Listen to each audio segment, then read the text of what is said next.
Assalamualaikum warahmatullahi wabarakatuh. Perkenalkan, nama saya Ahmad Khayat Effendi.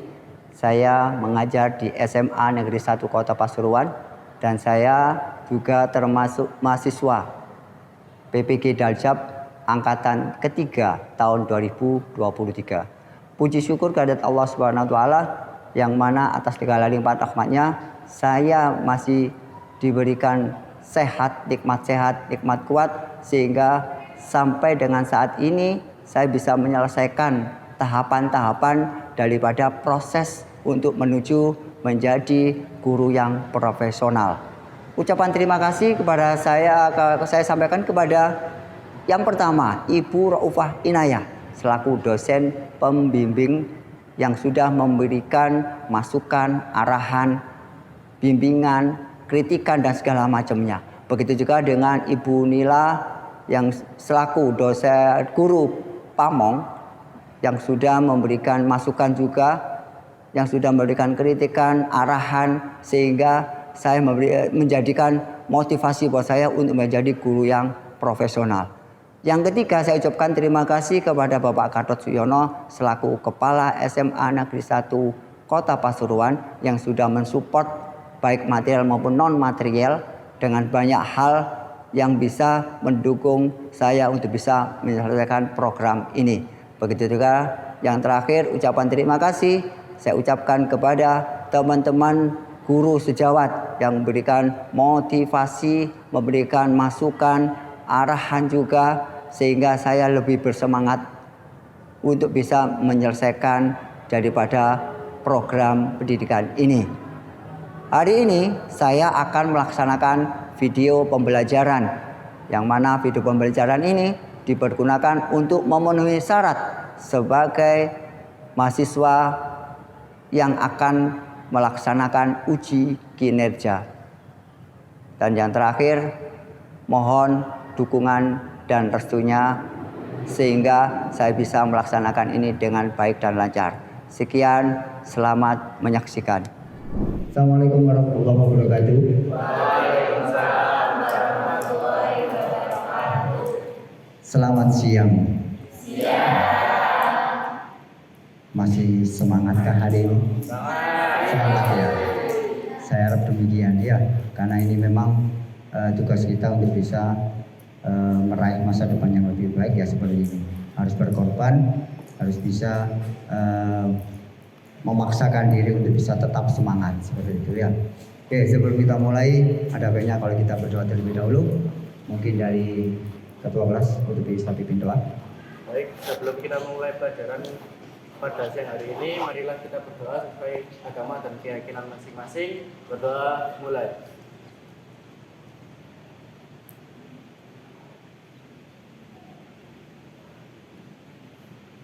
Berdoa dicukupkan. Oke, terima kasih. Seperti biasa, saya pasti setelah doa pasti akan mengetahui apakah hari ini ada yang tidak masuk. Ada. Ada? Ya. Siapa? Mainsa. Oh, Maisa. Keterangannya apa? Isi dia. Oke.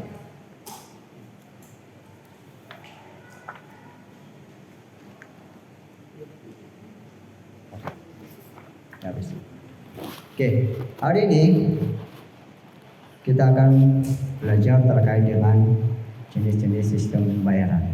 Tapi sebelum masuk ke dalam materi ini, mungkin saya akan menanyakan kembali terkait dengan yang kemarin, yaitu pengaruh perkembangan teknologi, ya, sistem pembayaran yang mana kita mau tidak mau harus bisa menyesuaikan, ya, daripada perubahan atau perkembangan tersebut. Ada yang mungkin mau menjelaskan? Ada yang mau menjelaskan? Oke.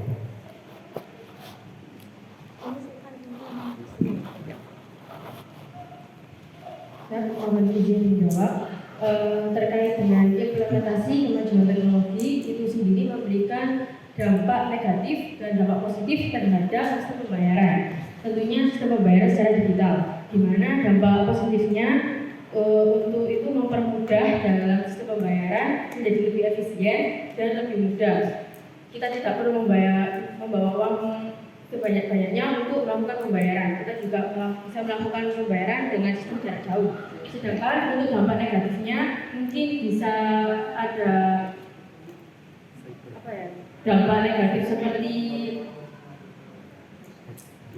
membajakan transfer itu loh Pak, kayak membajakan rekening itu seperti itu. Jadi ada dampak positif dan dampak negatif. Oke. Terima kasih. Ada yang mau menambahkan? Ada yang? Oke, lebih lanjut mungkin saya akan bisa melengkapi daripada apa yang sudah disampaikan, bahwasanya di dalam kita melaksanakan ya daripada proses perkembangan teknologi ini ada yang namanya plus minusnya ya. Nah, tadi sudah disampaikan plus minusnya. Nah, lebih jauh lagi untuk bisa apa yang akan kita bayangkan plus minusnya seperti apa ya. Nah, hari ini kita akan coba menerapkan daripada jenis-jenis sistem pembayaran tersebut dengan menggunakan model demonstrasi atau bermain peran ya. Tuh. Tapi sebelumnya akan saya berikan sedikit ya jabaran terkait dengan jenis-jenis daripada sistem pembayaran. Yang pertama adalah ada tunai ya. Di mana tunai di sini ya mengartikan bahwasanya apa yang kita lakukan itu dengan menggunakan bentuk uang kartal dan uang logam ya. Jadi ketika kita melakukan transaksi, maka kita yang akan kita bawa adalah uang kartal dan uang logam ya, gitu ya. Tuh, terkait dengan pemahaman apa itu uang tunai, mungkin di situ sudah kita jabarkan ya. Mungkin bisa kita kita sampaikan meskipun hanya sebatas, tapi nanti kedepannya sampai sendiri yang akan menjabarkan melalui adegan peran tadi, gitu ya. Terkait dengan kerugian, kelebihannya itulah kalau kita pakai menggunakan sistem pembayaran tunai, ya. Kemudian yang kedua, nanti kita kasih. Nah, ada transfer bank. Nah, mungkin dari sampai sudah pernah melakukan transfer bank seperti itu ya. Ya, mulai dari ke teman, ke saudara ataupun ke pembeli seperti itu ya. Nah, disitulah ada yang namanya transfer bank, di mana transfer bank punya kelebihan relatif, ada kata kutip relatif aman. Jadi ada kemungkinan tidak aman seperti itu. Ya, kata-kata relatif kita garis bawah. Relatif itu berarti belum tentu aman 100%. Ya. Kemudian cocok untuk transaksi besar. Dikatakan transaksi besar kalau sampean beli sesuatu dengan harga 700 juta, 500 juta, 100 juta. Nah, cocok kalau pakai harus menggunakan transfer. Seperti itu. Untuk kerugiannya, nah, mungkin bisa Anda sampai bisa rasakan sendiri. Contoh sederhana, contoh kalau kita beli di Shopee tuh, Lazada gitu ya. Ada biaya transfer, biaya ongkir, biaya pengamanan, biaya admin, terus apa lagi?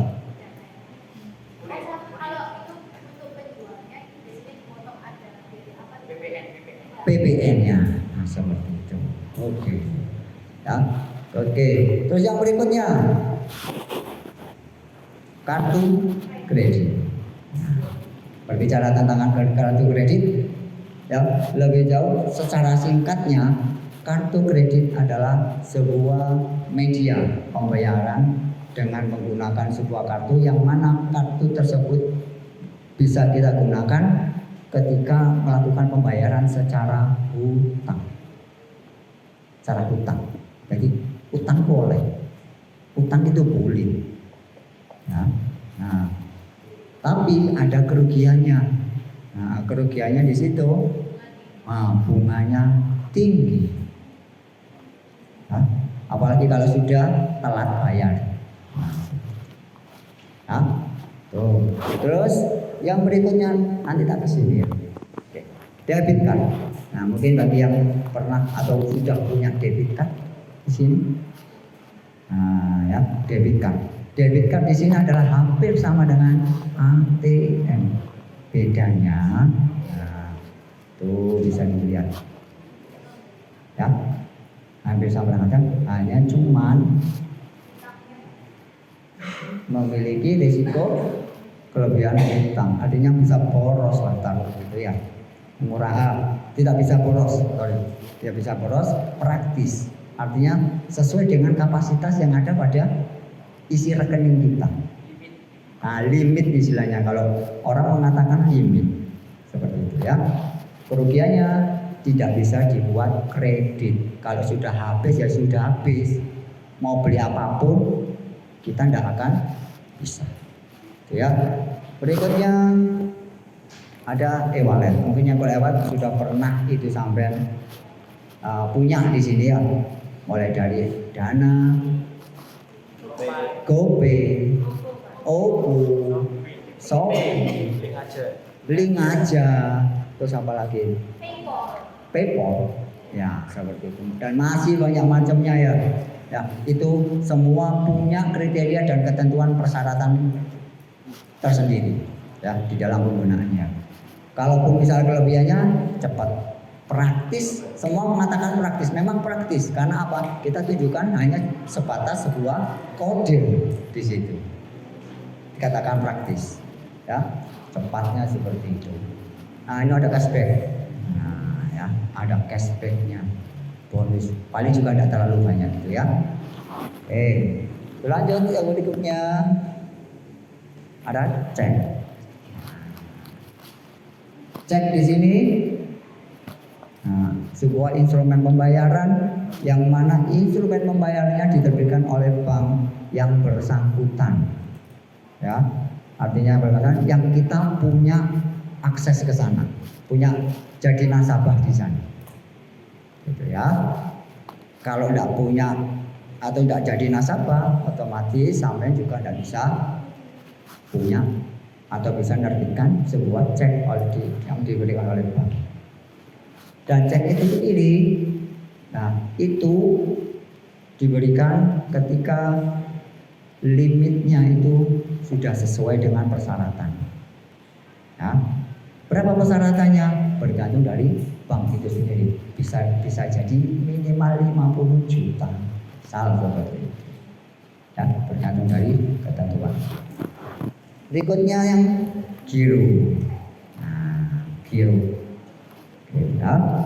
Untuk giro, nah, dikatakan instrumen pembayaran antar bank, tapi hampir sama, ya, hampir sama dengan yang tadi. Bedanya cuma ini untuk bisnis. Jadi sama bisa mengulur waktu pembayaran, punya jeda. Hari ini ditagih, ya wis nanti 3 hari ya bayarnya, ditulis di situ sesuai tanggalnya 3 hari. Jadi tidak harus sekarang hari. Ya, garis besarnya seperti itu. Nanti penerapannya ada di sampean. Ya, bagaimana garis besarnya juga tambahan anunya juga ada di sampean. Kemudian, nah ini Bitcoin. Ya, Bitcoin dan cryptocurrency. Nah, ini sudah mulai merambah pada generasi yang sekarang. Sudah mulai nyoba-nyoba Bitcoin sama cryptocurrency. Nah, lebih jauhnya nanti bisa dikembangkan dalam model pembelajaran nanti. Ya. Kemudian yang terakhir, nah biaya tertanggung. Kira-kira modelnya seperti apakah? Biaya tertanggung. Ayo. Ini sudah pernah saya lakukan dan tanpa sadar sudah pernah ngalam. COD.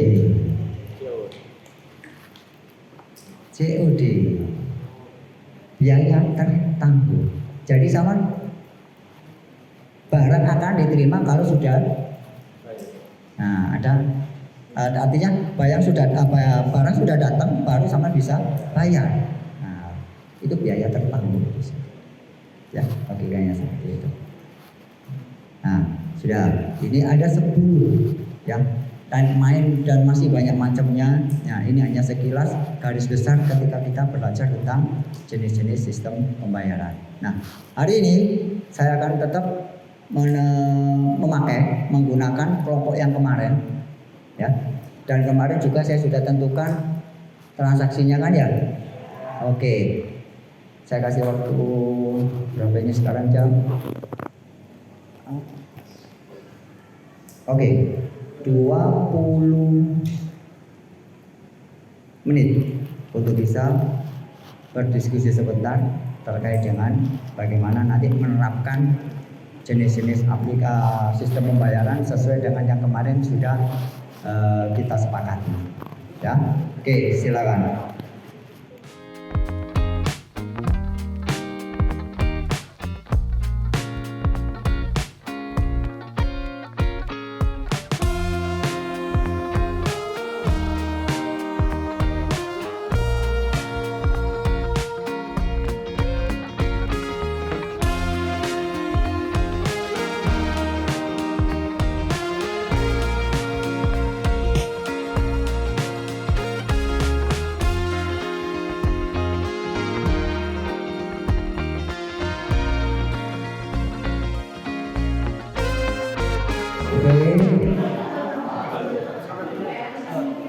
Ini nanti saya harus memanggil acak ya, dari setiap kelompok. Ada 6 kelompok di sini yang nantinya akan melakukan presentasi terlebih dahulu ya. Jadi saya mau mengambil dari kelompoknya Sarip dulu, Hidayat ya. Dari Hidayatnya dulu. Ya. Nggak apa-apa, ayo cari danya dulu wes. Pakai tunai kan? Pakai tunai. Transaksinya pakai e-wallet. Tunai, oke tunai. Silakan.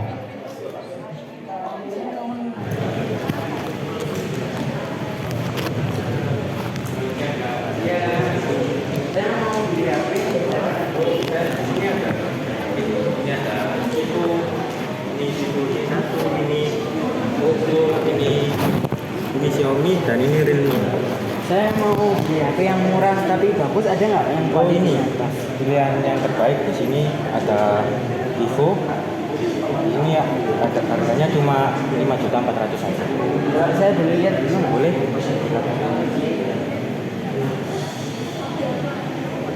Oke deh, boleh deh. Ya. Mau bayar pakai apa? Sini bisa pakai apa aja? Ini ada Dana, ada Kris, ada OVO juga. Mau pakai apa? Saya mau pakai uang tunai aja karena saya lagi kebetulan nggak bawa kartu. Berapa tadi? 5.400.000.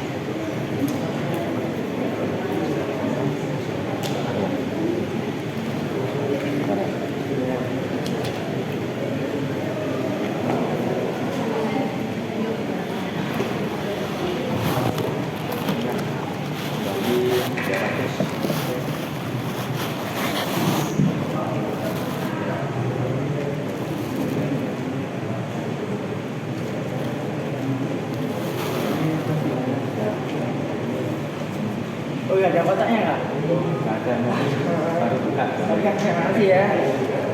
Terima kasih ya. Ya.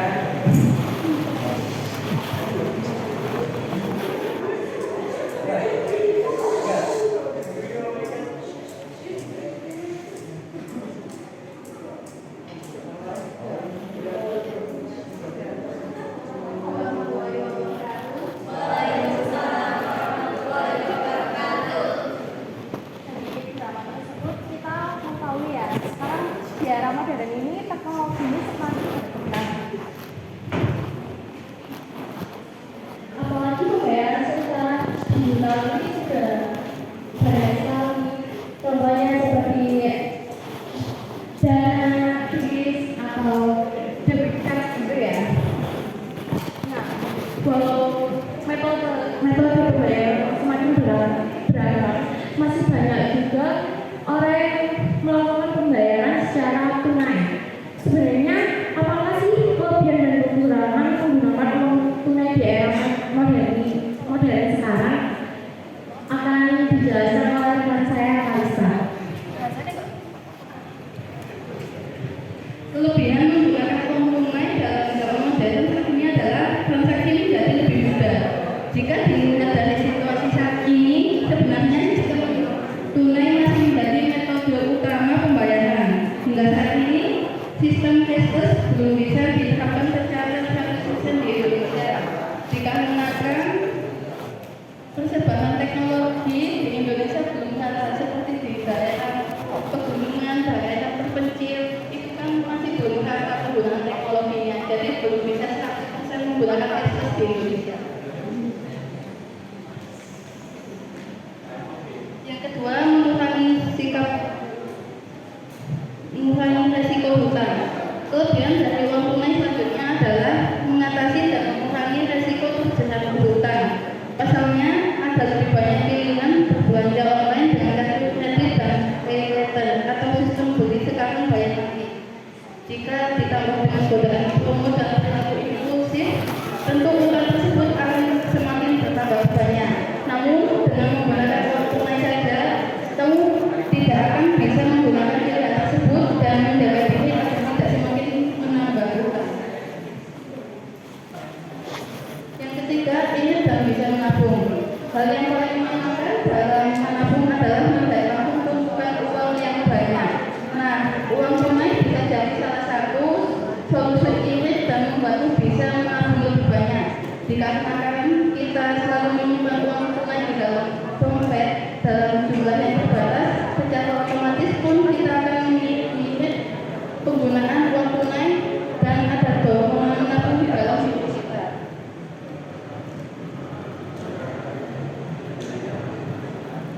Adapun kekurangan dari pembayaran uang tunai, dari beberapa tadi kita bisa itu ya.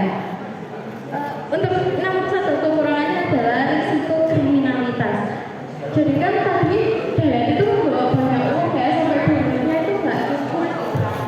Nah itu sebenarnya menarik perhatian si copet untuk wah ini kan bawa banyak uang, jadi itu kayak rentan banget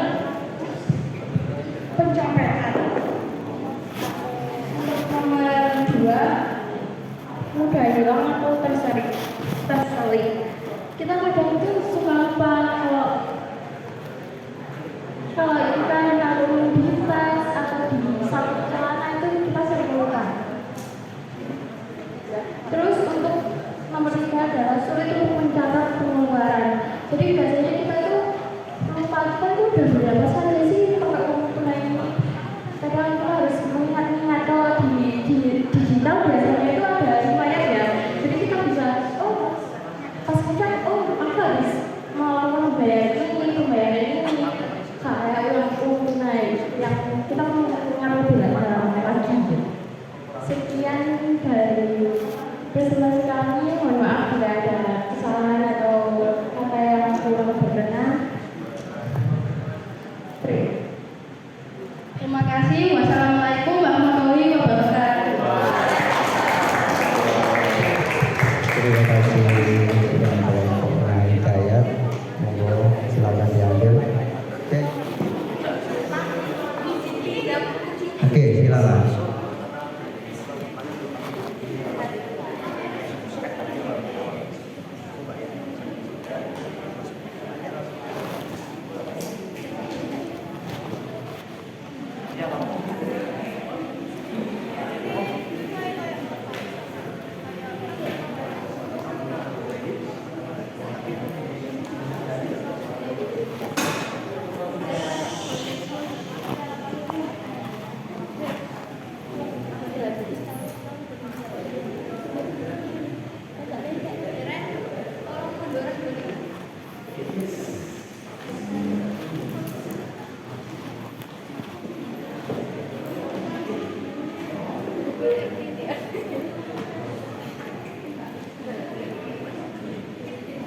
Oke.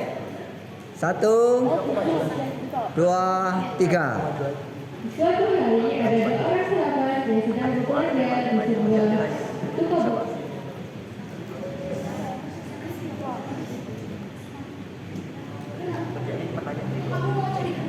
Dua orang sahabat tersebut bernama April dan Tia. Saat mencari barang, tanpa sadar, April meninggalkan dompetnya di salah satu rak di minimarket. Tanpa menyadari dompetnya telah ia tinggal, April terus saja berbelanja dengan liar.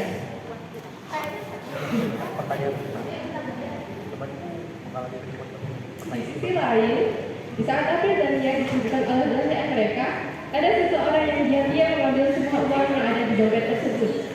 Seseorang yang diam-diam mengambil uangnya dan menggantungkan dompet tersebut ke tempat semua agar tidak ketahuan. Lalu, seorang tersebut pergi keluar dari toko buku tersebut. Saat akan membayar, April menyadari bahwa dompetnya tidak ia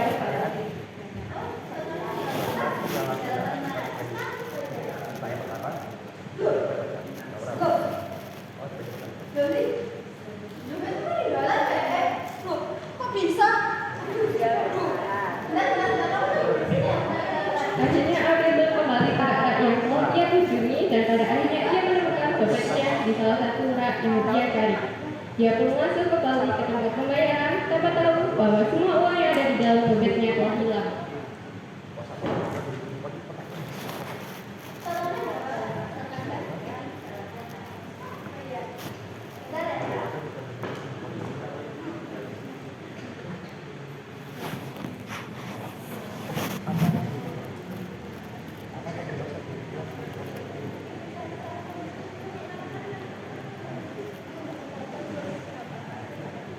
Akhirnya April saat melihat temannya telah pulang semua dari dompet tersebut, hanya pun April merasa panik dan melihat hal itu dia pun bertanya pada April.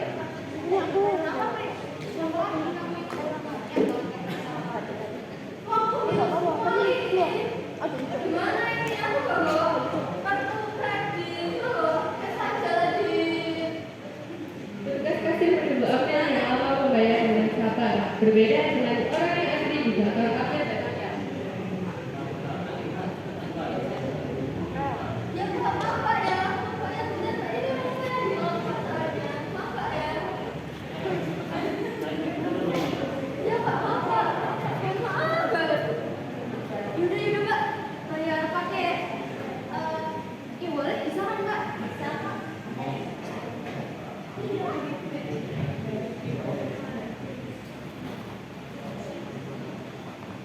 Pada akhirnya dialah yang membayar belanjaan mereka.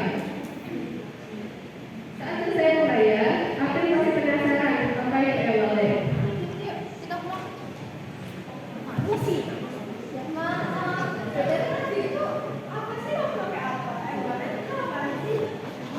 Kamu tuh katanya gengsi, tapi kok gak ngerti e-wallet itu apa. Nih, e-wallet itu aplikasi yang kayak bank, tapi kita perlu buat kartu kredit kayak cash aja tinggal. Terus itu gampang banget, kamu tinggal download aplikasinya, terus kamu masukin nomor kamu, atau biasanya kita bikin itu rekening.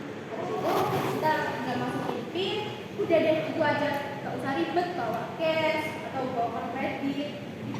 Wah, simple banget ya, simple banget itu. Jadi kalau mau isi saldo gimana dan kalau isi saldo tinggal ke mbak kasir di Indomaret, Alfamart, atau ke itu deh bank, atau kamu bisa transfer via bank itu juga bisa.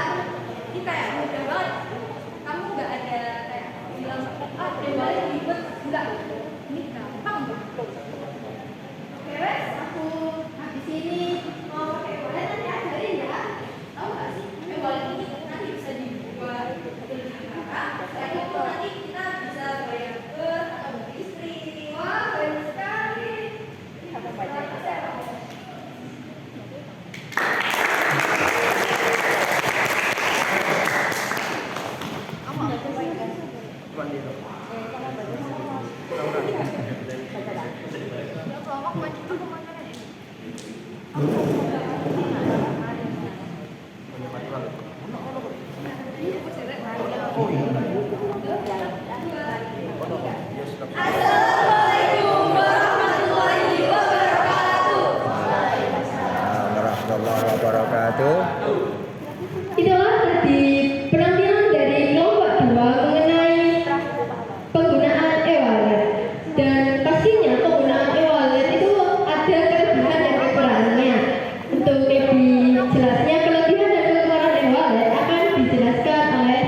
kedua itu nggak rawan kecopetan. Yang tadi April kan dicopet soalnya dia bawa cash terus dia teledor gitu kan.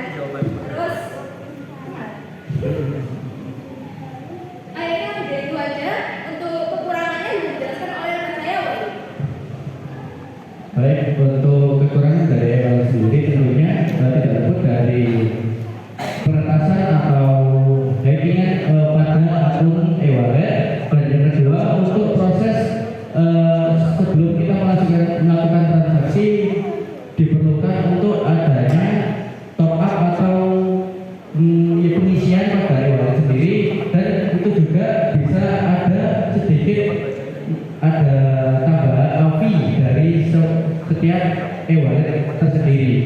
Nah, mungkin itu saja untuk kekurangannya. Baik, mungkin itu saja penjelasan mengenai kelebihan dan kekurangan penggunaan e-wallet. Sekian dari kelompok kami mohon maaf apabila ada kekurangan kata dan kesalahan yang kami lakukan dengan sengaja dan tidak sengaja. Terima kasih. Wassalamualaikum warahmatullahi wabarakatuh. Waalaikumsalam warahmatullahi wabarakatuh. Terima kasih atas keterangan dan penjelasannya. Oke, terima kasih atas semua penyampaian paparan terkait dengan jenis-jenis daripada sistem pembayaran yang sudah kita kenal ya. Meskipun ada sebagian yang belum kita pernah lakukan ya, sebagian ya.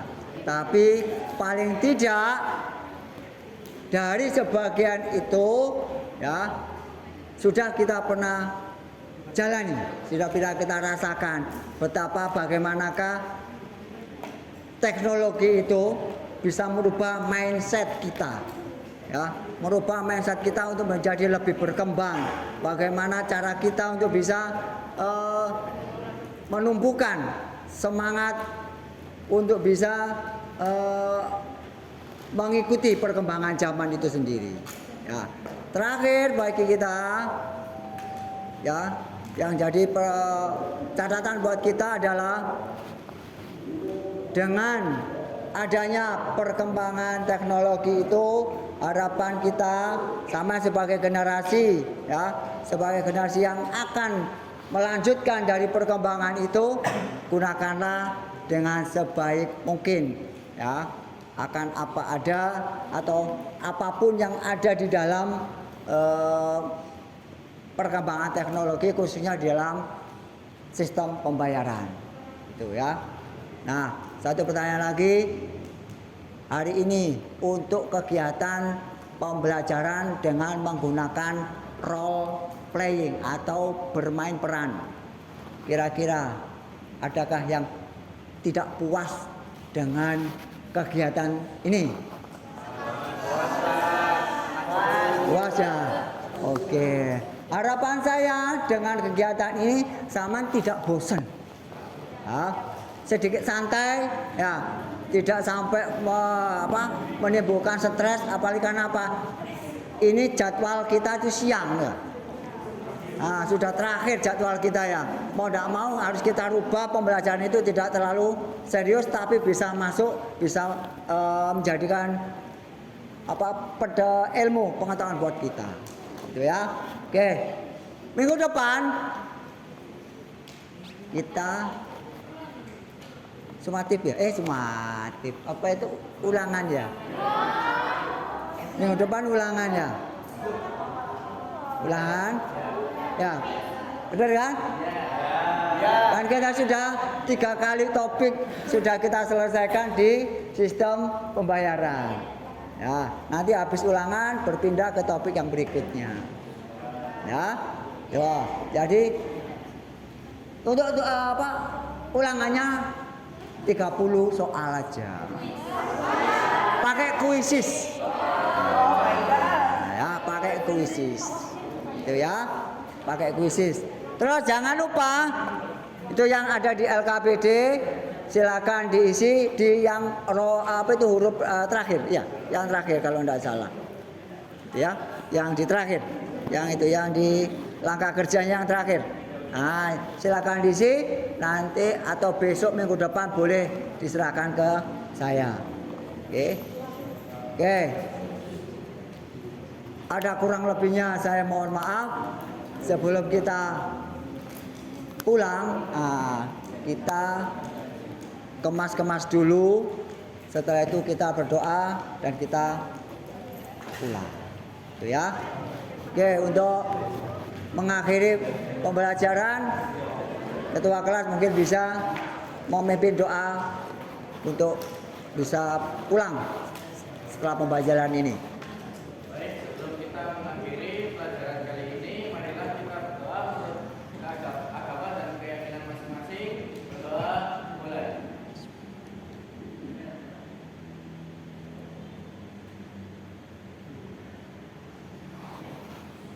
Berdoa dicukupan. Oke, terima kasih. Titip salam buat yang di rumah. Assalamualaikum warahmatullahi wabarakatuh.